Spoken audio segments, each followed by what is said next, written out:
की कृपा से और दिव्य पितरों के दिव्य भावना से आज छठवें दिन की भागवती वार्ता को सुनने जा रहे हैं।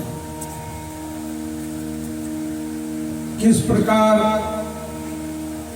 जीवात्मा अपने उद्धार का मार्ग प्रशस्त करे, कैसे जीव परमात्मा से मिले, जीव और ब्रह्म की एक ही कार की कथा ही भागवत कथा है। जीवात्मा को ब्रह्म तत्व की प्राप्ति कैसे हो, ये यदि समझना है तो भागवत को ही सुनना पड़ेगा, भागवत को ही जानना पड़ेगा, भागवत को ही मानना पड़ेगा, भागवत को ही पढ़ना पड़ेगा, तब जाकर के ये बातें समझ में आ सकती। तो आप हम अपने उसी मानवीय जीवन को सफल बनाते हुए आज सप्ताह यज्ञ के अंतर्गत, इस ज्ञान यज्ञ के अंतर्गत छठे दिवस की कथा का श्रवण करेंगे। ये वंशवल्लरी, दशमाणा वंशवल्लरी के द्वारा जो अपने समस्त पूर्वजों के उद्धारार्थ, पितृजनों के उद्धारार्थ और अपने प्रिय से प्रियतम प्रियतर पूज्य भाई श्री विजय प्रकाश दसवाना जी की पुण्य स्मृति में उनकी 18वीं पुण्यतिथि पर जो इस श्रीमद् भागवत ज्ञान यज्ञ का आयोजन निसंदेह वह दिव्य आत्मा को दिव्य लोक को ही प्राप्त हुई है, लेकिन परिवार की मनोभावनाएं, उनकी मनोभावनाओं के भी आधार पर वह दिव्य आत्मा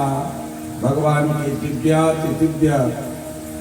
सायुज्य सालोक्य सामीप्य शास्त्रिष्ट सायुध्य इन 5 मुक्तियों में से मुक्ति एक प्राप्त करे और आप हम सभी श्रोताओं के मन वचन कर्म से जो भी पाप हैं वो पाप भगवान के द्वारा क्षम्य हो जाए और आगे इस कथा सुनने के बाद पापों की ओर हमारी प्रवृत्ति न रहे, पापों से हम निवृत्त हो जाए, ऐसी मनोभावना रखते हुए आइए आज का कथा प्रारंभ करने से पूर्व कल तक जो हमने कथा श्रवण की उसमें वर्णन आया कि किस प्रकार से महात्मा वसुदेव जी ने कारागार में प्रकट हुई, कारागार में उत्पन्न हुए बाल कन्हैया को नंदगांवा